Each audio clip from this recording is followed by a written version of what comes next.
Secretary of State of the United States of America, His Excellency Mr. Marco Rubio, Honorable External Affairs Minister of India, Dr. S. Jaishankar, Excellencies, distinguished guests, and friends from the media.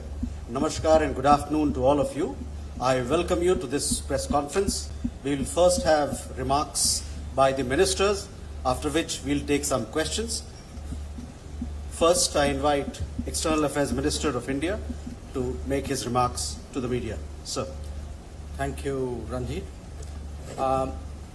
Colleagues from the media, Secretary Rubio and I have held our bilateral talks this morning.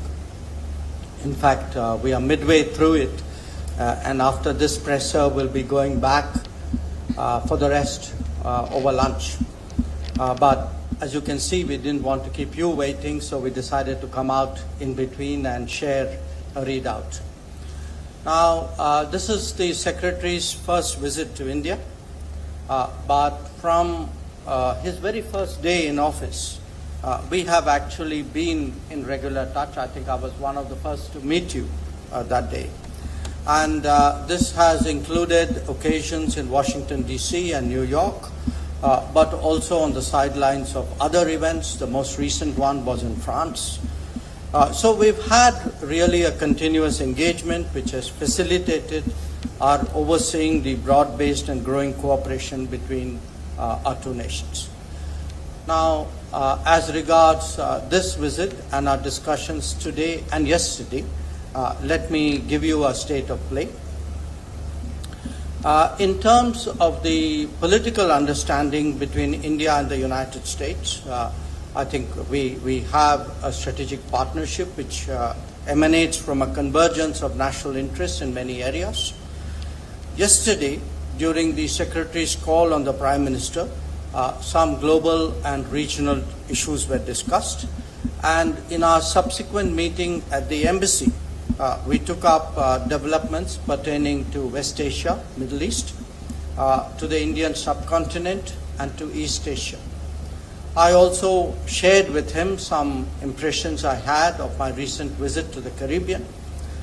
And our talks today over lunch will focus on the latest developments in the Gulf. As you all know, a few things have happened or seem to be happening overnight, and also on the Ukraine conflict.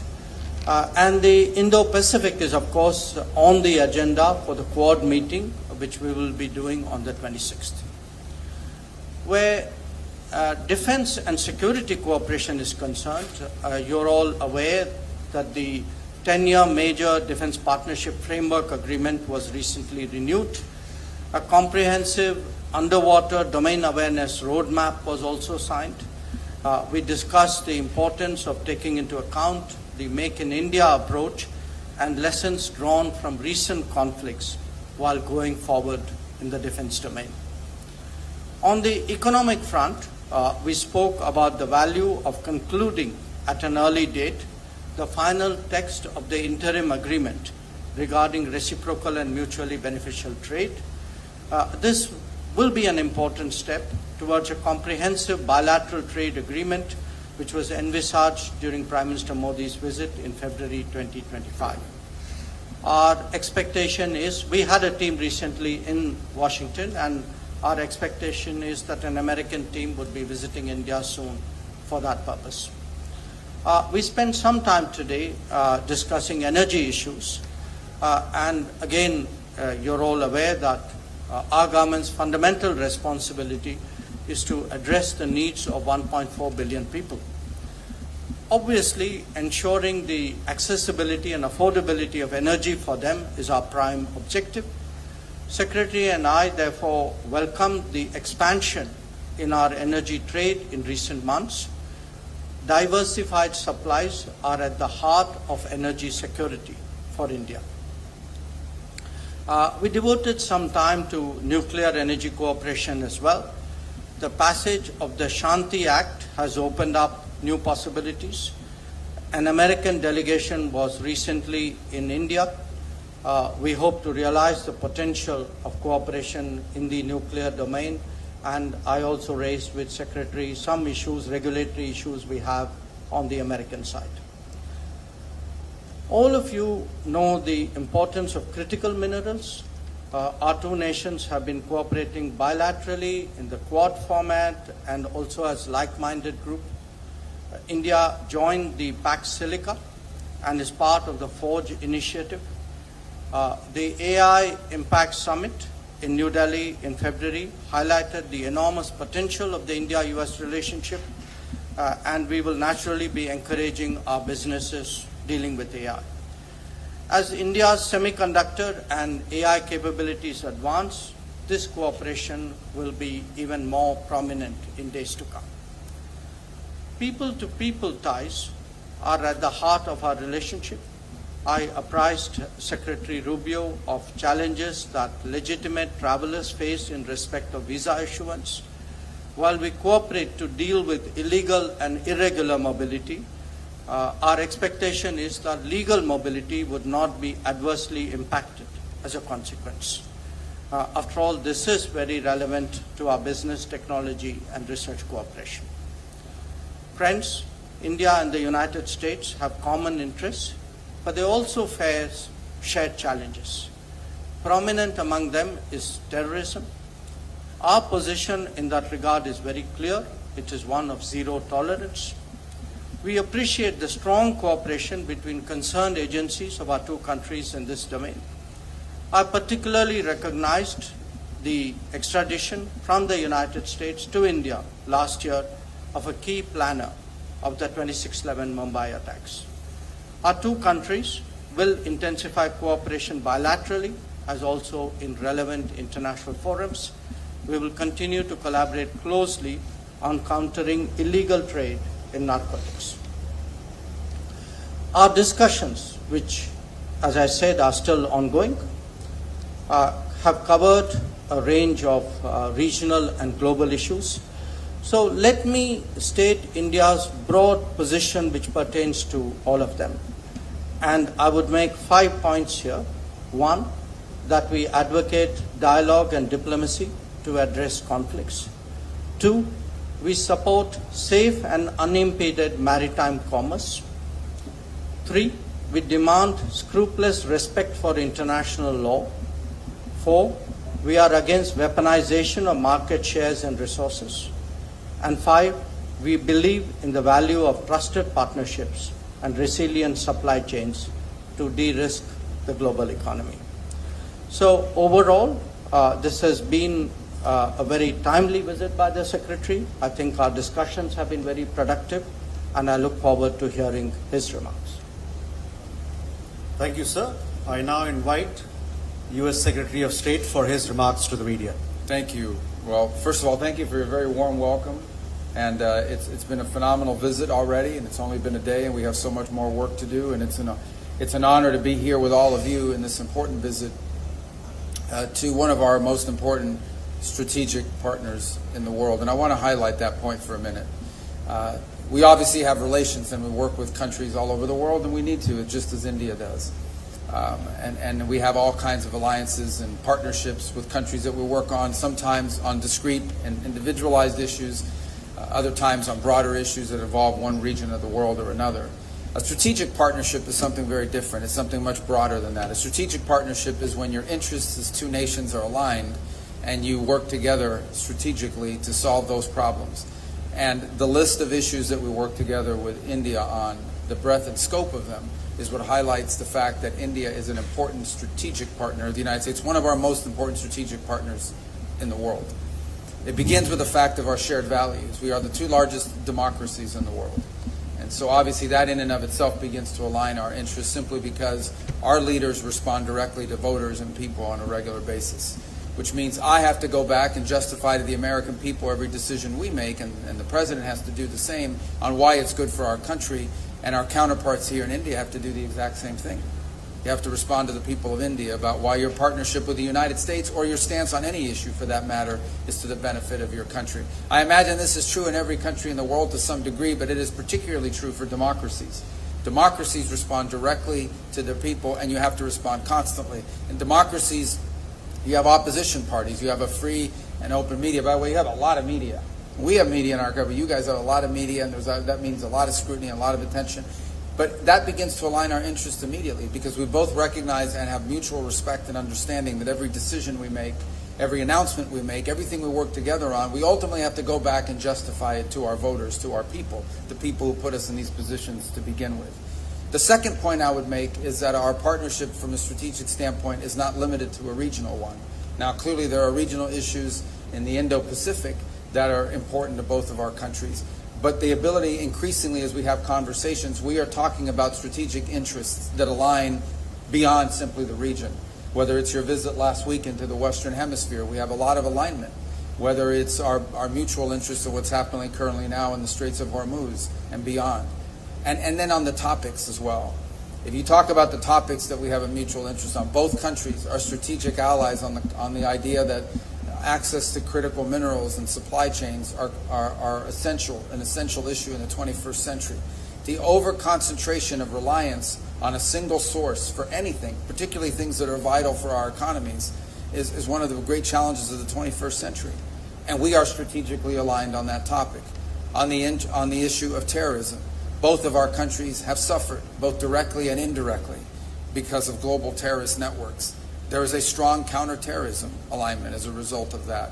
On innovation and ensuring that all of the promises of new technologies and new advances in the 21st century, all of them come with risks and rewards. Every technological advancement that's made individuals and societies more productive have always come with risks associated with them. Managing those risks and maximizing those benefits is one of the great challenges of the 21st century. And there's a tremendous strategic alliance between our countries and agreement on that point. Likewise, on the unimpeded flow of commerce, especially in international airspace and international waters. This is true in the Indo-Pacific, ensuring that there's a free and open Indo-Pacific, but it extends beyond the Indo-Pacific. We share as a strategic value the fact that no international waterway, no international airspace should ever be used or nationalized by any country in the world, and that should never be accepted as a new normal. Another area of strong strategic alignment. And we could go on and on. The bottom line is that the opportunities exist to work together because not just our shared and common values and our people-to-people ties, but because our nations are strategically aligned on all of the key issues that will define the new century. All of the great challenges that are before us now in the modern era, we are strategically aligned on.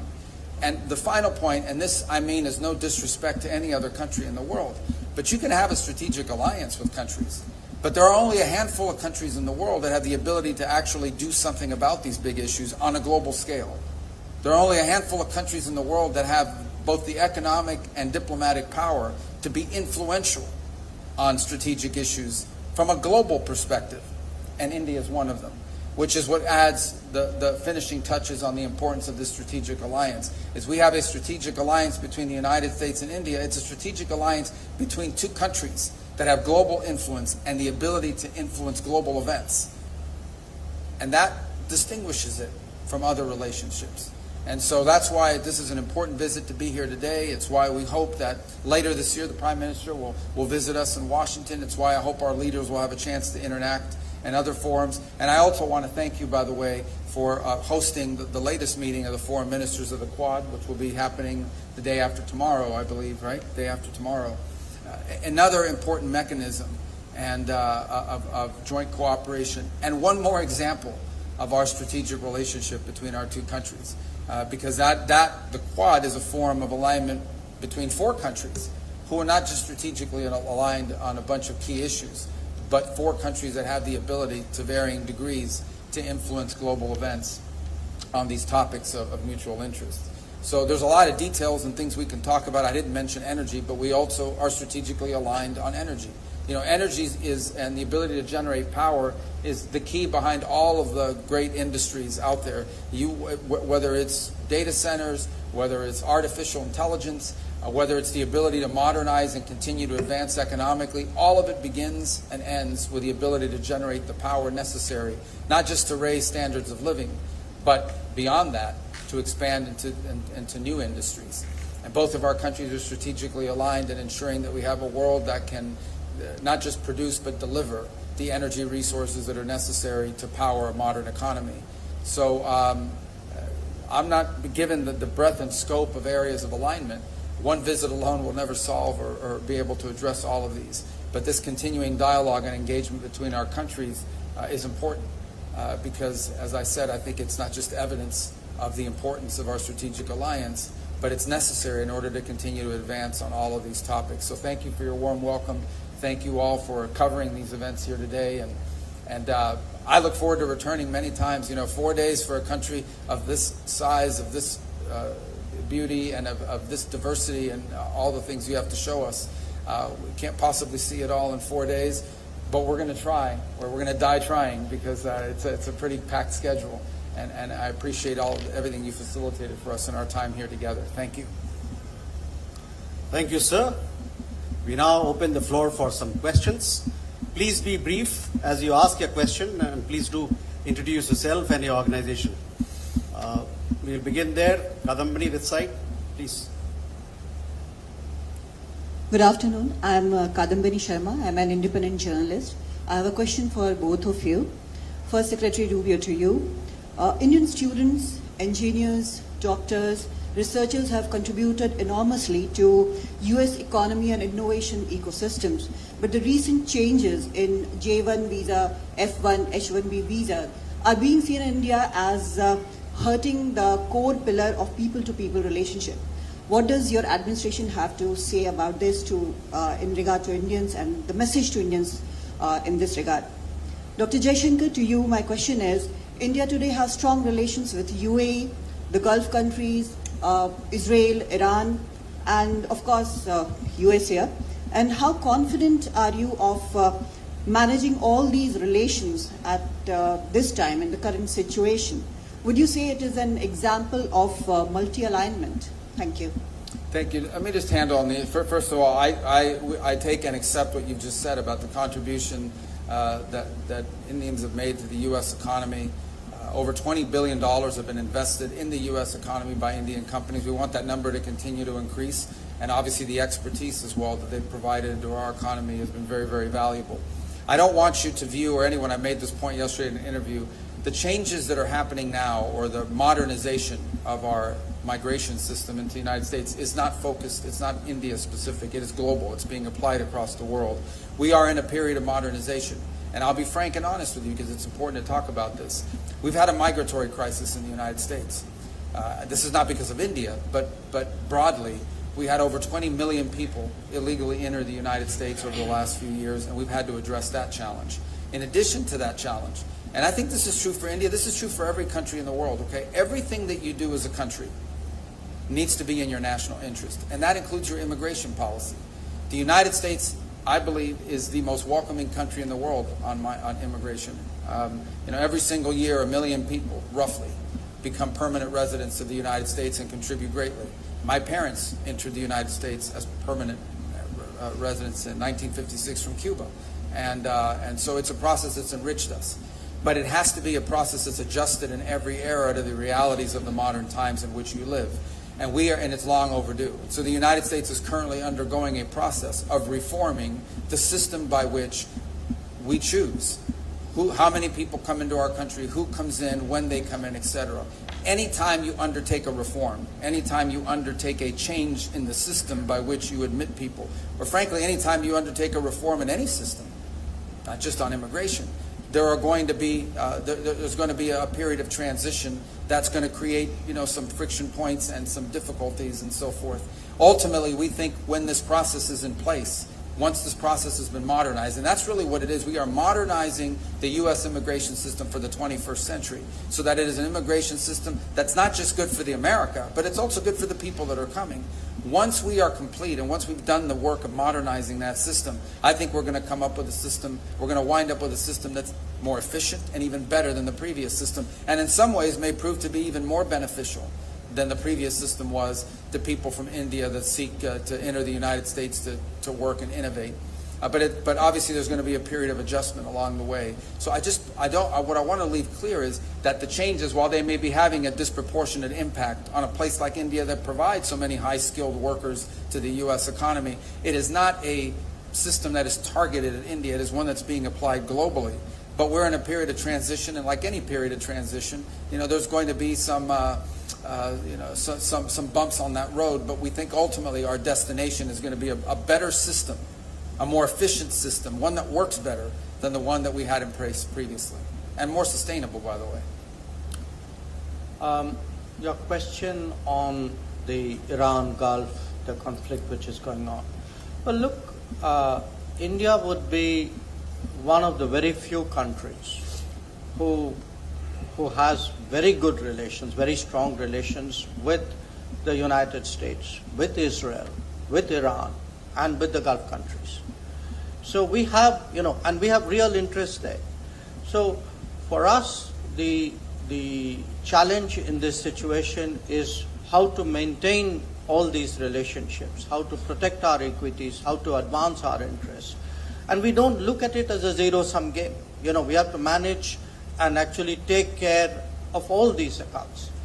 So having said that, I would say there are some general principles by which we would approach this region.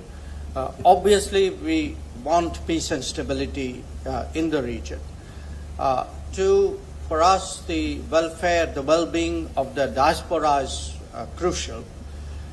3, we want to see energy prices go down because we are a very big importer of energy and much of it comes from that region. 4, as I stated in my remarks, we very much are in favor of safe and unimpeded maritime commerce through the region. And what we want to see is really the markets open up there. We don't want to see constraints.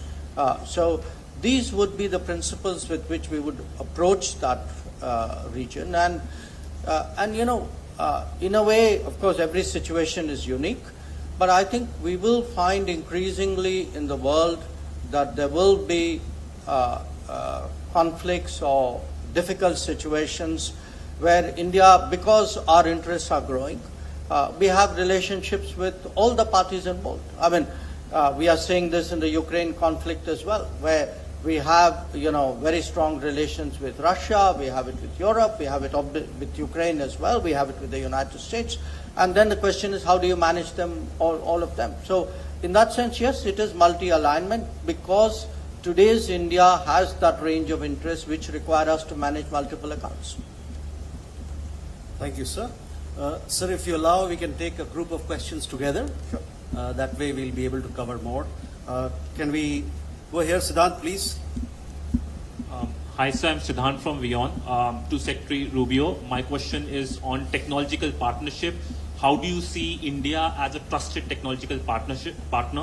The second question is on energy and critical minerals. Once your visit is over, what will be the key outcomes when it comes to these two aspects? And thirdly, there have been a lot of racist comments coming from United States against Indians, Indian Americans. Now, this goes against the basic premise of India-US relationship. So what's your take on that? Yeah, what's your third question? On a lot of comments, racist comments coming from US. That, of course... Who made those comments? We all have seen those comments, sir. We have seen endorsement of those comments. Which So- ones? So it's well known, sir. Anyway, Yeah.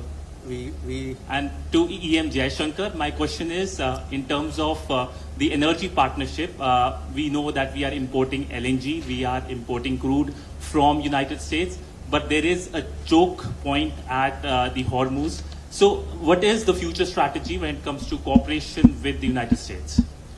we go this side. Sean from AFP, sorry. Thank you. Mr. Secretary, I wanted to ask you about the latest on Iran. The president said yesterday the final details are being worked out on Iran deal. Can you tell us what the status is now? As you've said many times, it should go back to the status quo ante on the Strait of Hormuz. Are you confident that this deal would do that? And then taking a step back, we've seen from this war, if it's going back to the Strait of Hormuz, we've seen thousands of people dead in Iran and elsewhere. We've seen billions of dollars spent. We've seen some alliances rattled by this, global energy prices rising, global economic shocks. Was this war worth it? And to the External Affairs Minister, you mentioned at the beginning the strategic convergence. Can I just ask you about the Iran war in particular? Did that meet the interest of India, and also the role of Pakistan? Pakistan's playing a very strong role with the United States right now. Does India have any concerns about that? Thanks very much. Thank you. We'll take one more question from this side. Vega from WSJ. Thank you. Secretary Rubio, some of Trump's own allies, Mike Pompeo, Lindsey Graham, and Ted Cruz, are warning that the deal that is taking shape could give Iran access to more money while leaving it with leverage over Hormuz and deferring the nuclear issue. Are they wrong on that? And for the minister, has the Trump administration shown the same commitment and investment in the Quad as the previous U.S. administration? And what concrete outcomes are you hoping to see beyond statements of support? So we can take these questions. All right. Do I go first? Or? Yeah. Okay. I don't know how to address that, but I'll take that very seriously about the comments. Look, I'm sure that there are people that have made comments online and other places, because every country in the world has stupid people. I'm sure there's stupid people here. There's stupid people in the United States that make dumb comments all the time. I don't know what else to tell you other than the United States is a very welcoming country. Our nation has been enriched by people who come to our country, have come from our country from all over the world, have become Americans, have assimilated into our way of life, and have contributed greatly. So that's all I can comment on that in regards to your point. Your second question, there's another question about technology cooperation. Absolutely. One of the reasons why we're such strong strategic allies is because India is a place that's very advanced technologically. You have companies that are on the leading edge of technology in a variety of fields, and you happen to be our ally in terms of country to country. So it is an area of tremendous partnership. It speaks directly to the point that I made a moment ago, and that is you can have an alliance with countries, and we have, we work with countries all over the world on a variety of issues, but there are only a handful of countries in the world where you can actually partner to influence global outcomes. And so India is one of those countries, which is the reason why our strategic alliance is so critical. It's a strategic alliance between two highly capable partners who have industries within our country, private industries within our countries that are on the leading edge of some of the top technologies of the 21st century. So it makes all the sense in the world. Two democracies with a lot of pre-existing links with companies that are on the leading edge of cutting-edge 21st century technologies, partnering together to make sure that those technologies are not just developing and continuing to lead the world in innovation, but are doing so in a way that furthers our national interests. So that is on that point. On the Iran situation, there'll be, I believe, maybe more news coming out a little bit later today on this topic, and I'll leave it to the president to make further announcements on it. Suffice it to say that some progress has been made, significant progress, although not final progress has been made. Ultimately, I remind everybody, and I think this ties into the second question that was asked with relations to it. What is the goal here? The goal here ultimately, the ultimate goal is that Iran can never have a nuclear weapon. Iran can never possess a nuclear weapon. The president has been clear about that. They will never possess a nuclear weapon, certainly not as long as Donald Trump is president of the United States. Related to that is this issue of the Straits. Okay, this is an international waterway. They don't own it. It's an international waterway, and what they are doing now is basically they are threatening to destroy commercial vessels using an international waterway. That is illegal under any concept of international law that governs us, but it's also if we allowed that to become normal, we would be normalizing an unacceptable status quo and setting a dangerous precedent that could be replicated here in this region and in multiple places around the world. So the desire the president has, his preference, is to find a diplomatic way that these problems can be solved. That's always the president's preference. He would much rather have me and the Department of State solve this problem than the Department of War having to solve this problem. But the problem is going to be solved one way or the other. So we've made some progress over the last 48 hours working with our partners in the Gulf region on an outline that could ultimately, if it succeeds, leave us not just with a completely open straits, and I mean open straits without tolls, and with addressing some of the key things that underpin what has been Iran's nuclear weapons ambitions in the past. So we think we've made some progress on the outline of something that, if it works, could give us that outcome. Obviously, that will require full Iranian acceptance and then compliance, and it will require some future work on negotiating the details. When you're talking about a nuclear program, as an example, these are highly technical matters and ones that would probably need to be addressed over some period of time. On the issue of benefits that they could get from it and whatever domestic criticisms there may be, I don't think anyone's been tougher on the Iranian nuclear ambition than President Trump. Understand, okay? Again, I don't know what some of these individual comments have been from different sectors of our politics in the United States, but I will say this: there is no one who has been stronger on this issue than President Trump. Okay? Multiple political leaders, multiple presidents of the United States have all said the same thing: Iran cannot have a nuclear weapon. The only one who's tried to do anything and has actually done anything about it in a real way has been President Trump. So his commitment to that principle that they'll never have a nuclear weapon shouldn't be questioned by anybody. And the idea that somehow this president, given everything he's already proven he's willing to do, is going to somehow agree to a deal that ultimately winds up putting Iran in a stronger position when it comes to nuclear ambitions is absurd. That's just not going to happen. But our preference is to address this through a diplomatic means. And that's what we're endeavoring to do here. I think we've made some progress. I'm always cautious when I say that because you can agree to things on paper, they actually have to be implemented. You can agree to things in writing, and then you actually have to go out and do it. And but I do think perhaps there is the possibility that over the next few hours, the world will get some good news, at least with regards to the Straits and with regards to a process that can ultimately leave us where the president wants us to be, and that is a world that no longer has to be in fear or worry about an Iranian nuclear weapon. And so I do think there's some good news on that front, but not final news on that front. But perhaps a little bit later today we'll have more to say. But you know, some progress has been made. I don't want to downplay that. But I also want to caveat it by saying we still have some work to do. We'll see. Okay, the first question about energy choke points and what's happening between us and the U.S. on energy. Well, I think as I mentioned, there's been actually a very significant uptick in our energy imports from the United States. It's not new. It started out many years ago, but I think it's really picked up in the last year. And where India is concerned, look, this is an era of de-risking, and probably energy more than anything else requires de-risking. So a big country, if you are to do de-risking, looks at multiple sourcing.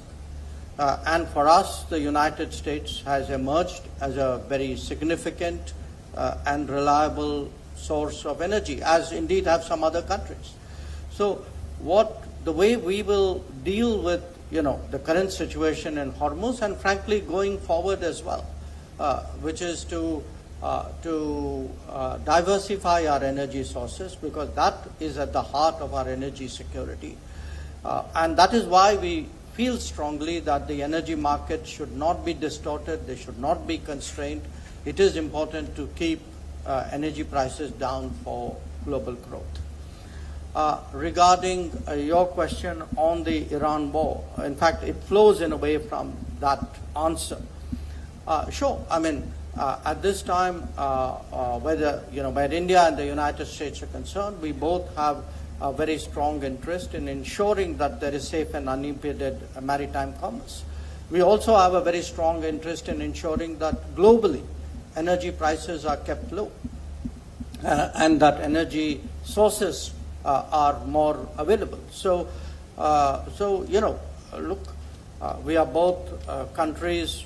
Obviously, each one of us has our own national interest and policies, but partnerships and relationships are built on, what you share, and clearly, in this case, safe and unimpeded commerce and predictable, affordable, accessible energy sources are two very important meeting points.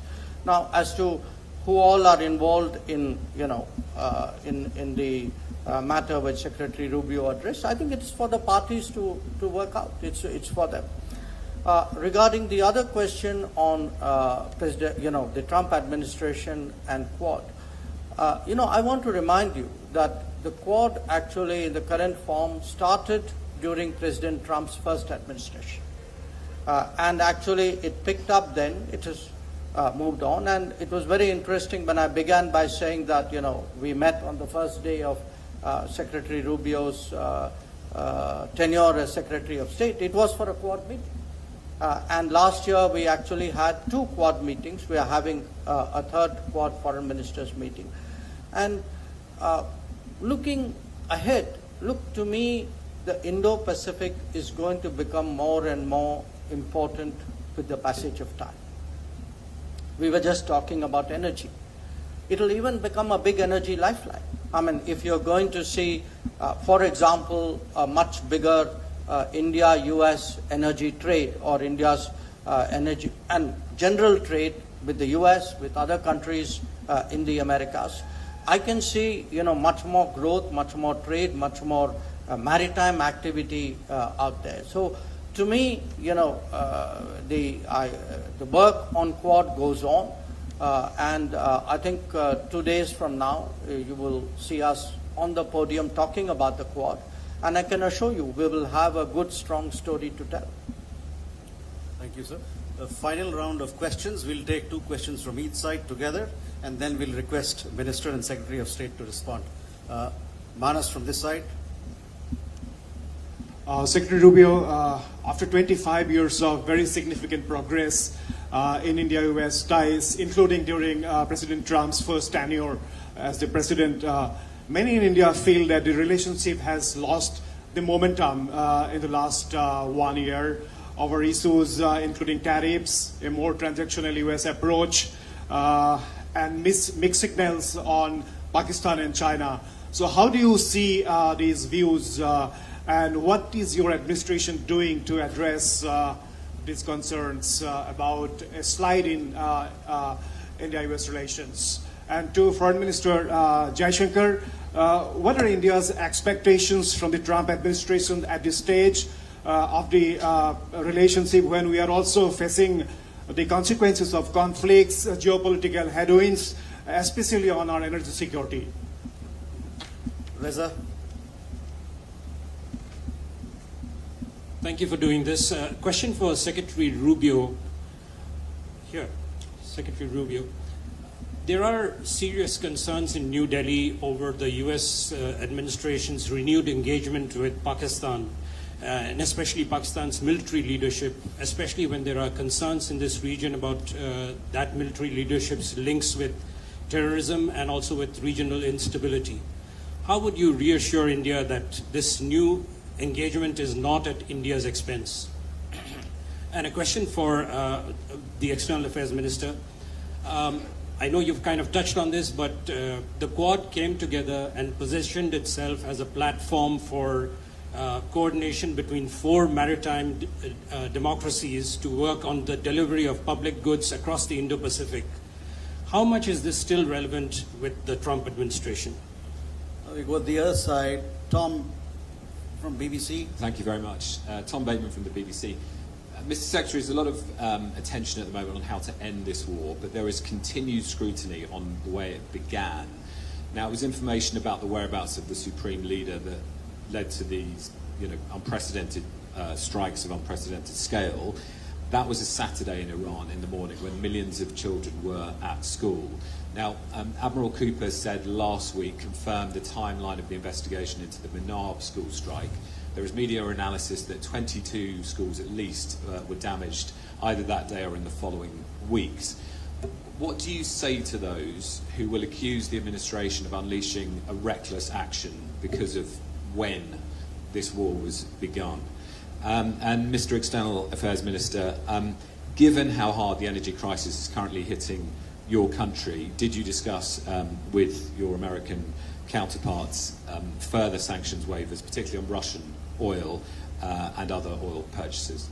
Thank you. Mr. Eric. Thank you. Secretary Rubio, I'd like to ask you, there's been a lot of celebration of the role of the U.S. as the world's oldest democracy and of India as the world's largest democracy. As part of this discussion of democracy, what is your view on the continued discussion in the U.S. as to who won the 2020 U.S. election and those who continue to question the result that was certified by Congress. Is that appropriate? And is it appropriate for, or should all sides in democracies accept the results of elections? And Minister Jaishankar, if you could talk about specifically on the issue of energy purchases, Secretary Rubio has referred to the U.S. desire to sell more energy to India. Has India made any concrete commitments regarding purchase of U.S. energy as an additional source, or as India pursues increased diversification? Thank you.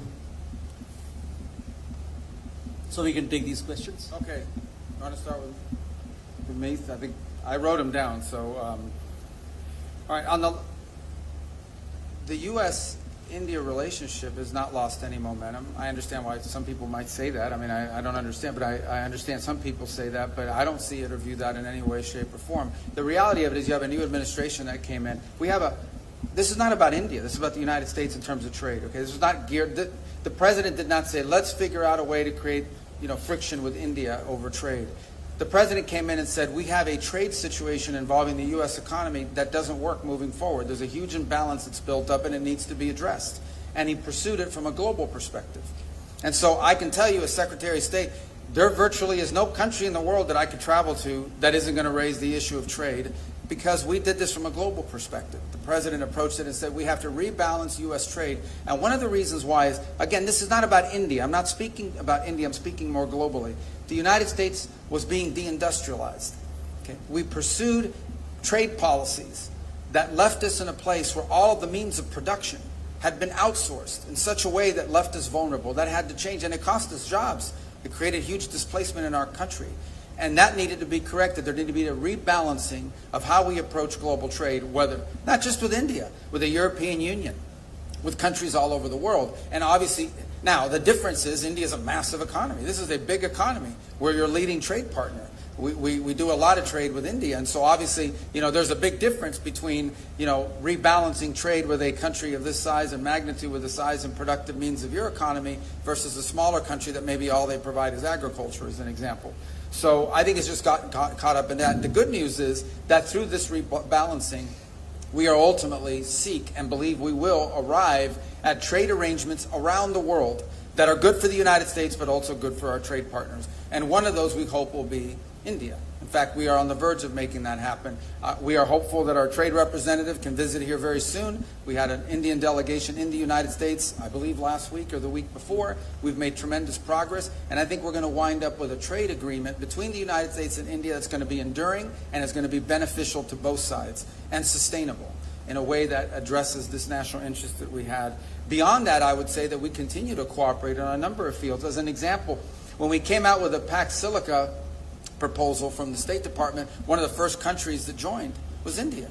When we had our ministerial on critical minerals, the foreign minister was there, one of our key partners in that regard. It goes and speaks back to the strategic value of our partnership. This is an area of strategic concern for both sides, and we are partnering with it on it. And it is an example of what we wanted to continue to build on. So, in just the last few months, as I said, there's $20 billion of Indian investment in the U.S. economy, and that number continues to grow.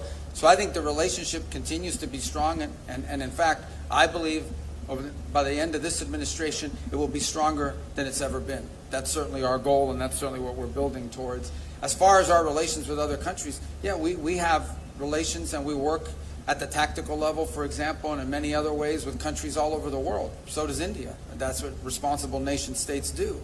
But I don't view our relation with any country in the world as coming at the expense of our strategic alliance with India for the reasons I've outlined here already earlier today. On the question of the war and look, that was a long question and it said a lot of things I don't agree with, and I'm not going to speak to military tactics simply because that's not my department. I will say this to you. When this conflict began with Iran, the goals were outlined and they were very simple. And they were very clear. We were going to destroy their navy, which we have done. We were going to significantly reduce their ability to launch ballistic missiles, because that was the conventional shield they were trying to hide behind, and we've achieved that objective. And we were going to do damage to the defense industrial base so they couldn't rebuild all of these things. We've achieved that as well. Those were the objectives of Epic Fury. Those objectives were achieved. Those were the targets of our operation. And that's what they were targeted on. Okay? On the other hand, Iran likes to sponsor proxy groups of terrorists. And these terrorists don't care what they blow up. They blow up anything and everyone. Okay, this is who we're dealing with. Okay, this is an Iran that not long ago, through their Hezbollah proxies, blew up a Jewish center in Argentina and killed a bunch of people. This is an Iran that innovated the use of roadside bombs that killed and maimed a bunch of people, including American servicemen, but a bunch of other people. This is an Iran that has organized the assassinations and the attempted assassinations of people all over the world, including, civilians and dissidents and people they don't agree with. There is no nation on earth that sponsors more terrorism than Iran.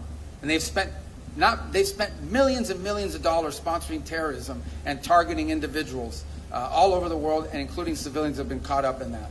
Okay? That's what Iran has done. They didn't spend their millions and millions on building roads and bridges and improving the life of their people. That's why their people are always in the street protesting, because their economy has been in shambles, because they don't invest in their economy. They would rather invest in Hezbollah. They would rather invest in the rapists and the murderers of Hamas. They would rather invest in those groups than they do in their own people. That's what Iran invests in. And that's what you should be asking me about. That's what the BBC should be covering. And that's what these other media outlets should be covering, is how evil these people are in Iran and the damage they've done to people all over the world. The world's leading sponsor of terrorism is Iran. And look what they're doing now. They are holding hostage civilian vessels, including ships that have now been stuck in the Persian Gulf. They've laid mines in an international waterway. And yet, despite all of that, the United States remains committed to finding a diplomatic solution to this crisis. But let's be clear who we're talking about here. We're not talking about some pacifist government over there or some pacifist regime. We're talking about one of the most vicious regimes on the face of the earth and in modern history. That's what we're dealing with. And we were going to take away their missiles. We were going to take away their ability to make new ones. And we were going to wipe out their Navy. Imagine if they had a real Navy. What they have now is a bunch of small little speedboats that can lay mines and harass vessels. But they used to have a Navy. Now that Navy resides at the bottom of the ocean. And that was the objective of Epic Fury. As far as the question about democracy, I don't know. Democracy, every country that has a democracy has elections.